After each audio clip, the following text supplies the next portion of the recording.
ਕਾਸ਼ ਯਾਰ ਦੋਸਤੋ ਪਾਕਿਸਤਾਨੀ ਕੌਮ ਨੂੰ ਸਿਰਫ ਇੰਨਾ ਪਤਾ ਲੱਗ ਜੇ ਕਿ ਸਾਡੇ ਹੁਕਮਰਾਨ ਕਿੱਡੇ ਮਾਸੂਮ ਨੇ।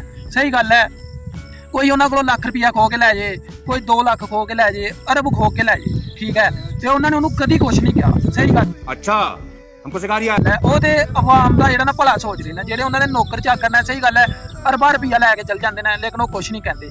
ਸਾਡੀ ਆਵਾਮ ਫਿਰ ਵੀ ਇਹਨਾਂ ਤੇ ਇਤਰਾਜ਼ ਕਰਦੀ ਹੈ, ਠੀਕ ਹੈ। ਅਸੀਂ ਦੇਖਾਂ ਦਿਨ ਰਾਤ ਦੋਸਤੋ, ਦੇਖੋ ਜ਼ਰਾ, ਕਈ ਮੁਰਗੇ ਖਾਣੇ ਆ, ਬੱਕਰੇ ਖਾਣੇ ਆ, ਜਿੰਨੇ ਜਿੰਨੇ ਪੈਸੇ ਹੁੰਦੇ ਨੇ ਉਹਦੇ ਹਿਸਾਬ ਨਾਲ ਸਾਰੀ ਆਵਾਮ ਆਪਣਾ ਆਪਣਾ ਜਿਹੜਾ ਨਾ ਘਰ ਬਾਹਰ ਚਲਾਉਂਦੀ ਹੈ। ਸਹੀ ਗੱਲ ਹੈ, ਇਹਨਾਂ ਵਿਚਾਰੇ ਨੇ ਬ੍ਰੈਡ ਖਾਣਾ ਹੁੰਦਾ ਹੈ, ਸਹੀ ਗੱਲ ਹੈ, ਕਿਤੇ ਬਿਸਕਿਟ ਖਾ ਲਿਆ ਇੱਕ ਅੱਧਾ। ਇਹਨਾਂ ਵਿਚਾਰੇ ਦੇ ਕਾਹਦੇ ਖਰਚੇ ਨੇ ਦੋਸਤੋ? ਤੁਸੀਂ ਕਿਉਂ ਇਹਨਾਂ ਦੇ ਪਿੱਛੇ ਹੱਥ ਧੋ ਕੇ ਪੈ ਗਏ ਹੋ? ਇਹ ਤੇ ਅੱਲਾ ਦੇ ਬਹੁਤ ਹੀ ਪਿਆਰੇ ਬੰਦੇ ਨੇ, ਠੀਕ ਹੈ। ਰੱਬ ਨੇ ਇਹਨਾਂ ਨੂੰ ਚੁਣਿਆ ਸਾਡੇ ਵਾਸਤੇ। ਸਹੀ ਗੱਲ ਹੈ, ਨਾ ਇਹ ਵਿਚਾਰੇ ਕਿਸੇ ਕੰਮ ਦੇ ਵਿੱਚ ਲੱਤ ਅੜਾਉਂਦੇ ਨੇ, ਦੇਖੋ ਰੋਡ ਬਣਦਾ ਹੁੰਦਾ, ਕਦੀ ਉਹਨਾਂ ਨੇ ਕੁਛ ਕਿਹਾ ਆ ਕੇ?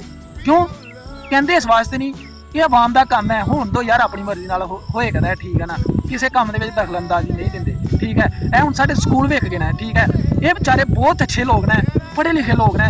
ਇਹਨਾਂ ਨੂੰ ਛੋਟੇ ਮੋਟੇ ਮਾਮਲਾਤ ਚਾਹੁੰਦੇ ਆ ਝਾਕਾ ਲੱਗਦਾ ਦੋਸਤੋ, ਕਿਉਂਕਿ ਪੜ੍ਹੇ ਲਿਖੇ ਲੋਕ, ਮਾਸੂਮ ਲੋਕ ਜਦੋਂ ਇਹ ਪੁਰਾਣੇ ਸਕੂਲ ਆ ਕੇ ਦੇਖਣਗੇ ਕਿ ਇੱਥੇ ਪੜ੍ਹਾਈ ਦਾ ਕੀ ਬੇੜਾ ਗਰਕ ਹੋ ਗਿਆ ਤੇ ਦੋਸਤੋ ਆਵਾਮ ਨੇ ਜਿਹੜਾ ਤਰ੍ਹਾਂ ਤਰ੍ਹਾਂ ਦੀਆਂ ਗੱਲਾਂ ਕਰਨੀਆਂ ਨੇ, ਠੀਕ ਹੈ। ਕਹਿੰਦੇ ਨੇ ਕਿ ਤੁਸੀਂ ਆਪਣਾ ਰਸਤਾ ਚੁਣੋ, ਆਪਣਾ ਕੰਮ ਕਰੋ, ਆਪਣੇ ਕੰਮ 'ਚ ਧਿਆਨ ਦੇਵੋ, ਆਪਣਾ ਲਾਈਫ ਸਟਾਈਲ ਸੈੱਟ ਕਰੋ, ਤੁਹਾਨੂੰ ਦੂਸਰੇ ਨਾਲ ਕੀ ਲੱਗੇ ਦੋਸਤੋ। ਇਹ ਵਿਚਾਰੇ ਉਸ ਨਕਸ਼ੇ ਕਦਮ ਤੇ ਚੱਲ ਰਹੇ ਨੇ। ਤੇ ਇਮਾਨਦਾਰ ਦੀ ਗੱਲ ਹੈ, ਮੈਨੂੰ ਅਫਸੋਸ ਹੁੰਦਾ ਹੈ ਕਿ ਸਾਡੇ ਨੌਜਵਾਨ ਸਾਡੇ ਸਿਆਸਤਦਾਨਾਂ ਦੇ ਖਿਲਾਫ ਗਲਤ ਗੱਲਾਂ ਕਰਦੇ ਨੇ। ਇਹ ਨਹੀਂ ਹੋਣਾ ਚਾਹੀਦਾ ਯਾਰ। ਜਿਹੜਾ ਬੰਦਾ ਆਪਣਾ ਘਰ ਸਾਂਭ ਰਿਹਾ, ਆਪਣਾ ਬਾਹਰ ਸਾਂਭ ਰਿਹਾ, ਠੀਕ ਹੈ, ਆਪਣਾ ਨਿਜ਼ਾਮ ਚਲਾ ਰਿਹਾ, ਉਹਦੇ ਨਾਲ ਤੁਹਾਨੂੰ ਕੀ ਤਕਲੀਫ ਹੈ? ਠੀਕ ਹੈ, ਉਹ ਤੁਹਾਨੂੰ ਕੁਛ ਨਹੀਂ ਕਹਿ ਰਿਹਾ, ਤੁਸੀਂ ਉਹਨੂੰ ਕੁਛ ਨਾ ਕਹੋ, ਠੀਕ ਹੈ।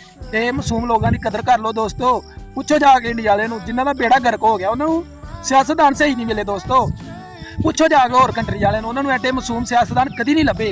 ਤੇ ਸਾਡੀ ਕੌਮ ਬੇਫੈਜ ਹੈ, ਇਹਨੂੰ ਜਿਹੜਾ ਨਾ ਸਮਝਣਾ ਚਾਹੀਦਾ ਹੈ ਕਿ ਸਿਆਸਤਦਾਨਾਂ ਦੇ ਖਿਲਾਫ ਕਦੀ ਗਲਤ ਕਦਮ ਨਹੀਂ ਚੁੱਕੀਦਾ, ਠੀਕ ਹੈ। ਆਪਣੇ ਮੁਲਕ ਦੇ ਜਿਹੜੇ ਸਰਮਾਇਆਦਾਰ ਲੋਕ ਹੁੰਦੇ ਨੇ, ਉਹਨਾਂ ਦੀ ਕਦਰ ਕਰੀਦੀ ਹੁੰਦੀ ਆ। ਉਹ ਕਹਿੰਦੇ ਨਾ ਕਿ ਸੜਦੇ ਬਲਦੇ ਘਰ ਦੇ ਕੋਲੇ ਹੀ ਸਹੀ, ਠੀਕ ਹੈ ਨਾ। ਅਮੀਰ ਖਾ ਰਿਹਾ ਯਾਰ, ਕੋਈ ਲੁਕਮਾ ਥੱਲੇ ਡਿੱਗੇਗਾ, ਤੁਹਾਨੂੰ ਵੀ ਮਿਲ ਜਾਏਗਾ। ਤੁਸੀਂ ਐਡੇ ਕਾਲੇ ਕਿਉਂ ਹੋ? ਆਪਣੇ ਹਿੱਸੇ ਦਾ ਖਾਓ। ਉਹਨਾਂ ਦੇ ਨਸੀਬ 'ਚ ਅੱਲਾਹ ਤਾਲਾ ਨੇ ਅਰਬਾਂ ਖਰਬਾਂ ਰੁਪਈਆ ਲਿਖੇ ਦਾ ਹੀ, ਉਹ ਉਹਨਾਂ ਨੂੰ ਮਿਲ ਗਿਆ। ਸਾਨੂੰ ਇੱਥੇ ਮਜ਼ਦੂਰਾਂ ਦੀ ਦਿਹਾੜੀ ਸਾਡੇ ਨਸੀਬਾਂ 'ਚ ਹੋਈ ਦੀ, ਸਾਨੂੰ ਉਹ ਮਿਲ ਗਿਆ, ਉਹ ਮਿਲ ਗਈ, ਠੀਕ ਹੈ। ਤੇ ਯਾਰ ਦੋਸਤੋ, ਮੈਨੂੰ ਤੇ ਕੋਈ ਇਤਰਾਜ਼ ਨਹੀਂ। ਤੁਸੀਂ ਕਿਉਂ ਪਰੇਸ਼ਾਨ ਹੁੰਦੇ ਹੋ? ਨਾ ਪਰੇਸ਼ਾਨ ਹੋਏ ਕਰੋ, ਇਹ ਰੱਬ ਦੀ ਵੰਡ ਹੈ। ਕਿਸੇ ਨੇ ਰੱਬ ਨੇ ਕਈਆਂ ਨੂੰ ਅਰਬਾਂ ਵਿੱਚ ਰੱਖ ਦਿੱਤਾ, ਕਈਆਂ ਨੂੰ ਖਰਬਾਂ 'ਚ, ਤੇ ਕਈਆਂ ਨੂੰ ਸਾਡੇ ਵਾਲਾ ਲੇਖਾ ਮਜ਼ਦੂਰ ਬੰਦੇ, ਦਿਹਾੜੀ ਵਾਲੇ। ਤੇ ਤੁਸੀਂ ਨਾ ਸਿਰ ਖਪਾਏ ਕਰੋ। ਹਰ ਬੰਦੇ ਦੀ ਆਪਣੀ ਆਪਣੀ ਕਿਸਮਤ ਹੁੰਦੀ ਹੈ, ਠੀਕ ਹੈ ਨਾ।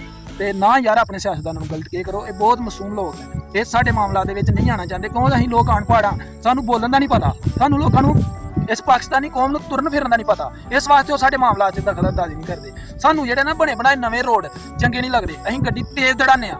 ਅਸੀਂ ਚਾਹੁੰਦੇ ਹਾਂ ਕਿ ਗੱਡੀ ਜਿੱਥੇ 30 ਤੇ ਚੱਲਦੀ ਹੈ ਨਾ, ਉੱਥੇ 100 ਤੇ ਚੱਲੇ। ਤੇ ਜਦੋਂ 100 ਤੇ ਚੱਲੇਗੀ ਫਿਰ ਐਕਸੀਡੈਂਟ ਹੋਏਗਾ। ਇਸ ਵਜ੍ਹਾ ਤੋਂ ਸਾਡੇ ਰੋਡ ਨਹੀਂ ਬਣਦੇ, ਠੀਕ ਹੈ ਨਾ। ਤੇ ਦੁਨੀਆ ਤਰੱਕੀ ਕਰ ਗਈ ਹੈ, ਦੁਨੀਆ ਚੰਨ ਤੇ ਪੁੱਜ ਗਈ ਹੈ। ਤੁਹਾਨੂੰ ਪਤਾ ਦੋਸਤੋ, ਚੰਨ ਤੇ ਅਸੀਂ ਕਿਉਂ ਨਹੀਂ ਜਾ ਰਹੇ? ਪਾਕਿਸਤਾਨੀ ਕੌਮ ਜਾਂ ਸਾਡੇ ਸਿਆਸਤਦਾਨ ਚੰਨ ਤੇ ਭੇਜਣ ਦੀ ਕੋਸ਼ਿਸ਼ ਕਿਉਂ ਨਹੀਂ ਕਰ ਰਹੇ? ਤੁਹਾਨੂੰ ਪਤਾ ਹੋਣਾ ਚਾਹੀਦਾ ਹੈ। ਇੱਥੇ ਤੇ ਫੇਰ ਰੋਟੀ ਲੱਭ ਜਾਂਦੀ ਹੈ। ਜੇ ਸੱਲ ਨਾਲ ਨਾ ਲੱਭੀ, ਬੱਕਰੇ ਨਾਲ ਨਾ ਲੱਭੀ, ਤੇ 4 ਨਾਲ ਲੱਭ ਜਾਏਗੀ। ਚੰਨ ਤੇ ਦੋਸਤੋ ਕੋਈ ਇੰਤਜ਼ਾਮ, ਕੋਈ ਫਾਇਦਾ ਨਹੀਂ ਉੱਥੇ ਜਾਣ ਦਾ। ਉੱਥੇ ਸਮਝ ਲਓ ਕਿ ਕੋਈ ਪਾਣੀ ਦਾ ਇੰਤਜ਼ਾਮ ਨਹੀਂ ਹੈ, ਲੈਟਰੀਨ ਦਾ ਇੰਤਜ਼ਾਮ ਨਹੀਂ ਹੈ, ਬੱਕਰੇ ਨਹੀਂ ਹੈ, ਛੱਤਰੇ ਨਹੀਂ ਹੈ, ਤੇ ਉੱਥੇ ਜਾ ਕੇ ਤੁਸੀਂ ਭੁੱਖਿਆ ਮਰਨਾ ਨਾ ਯਾਰ।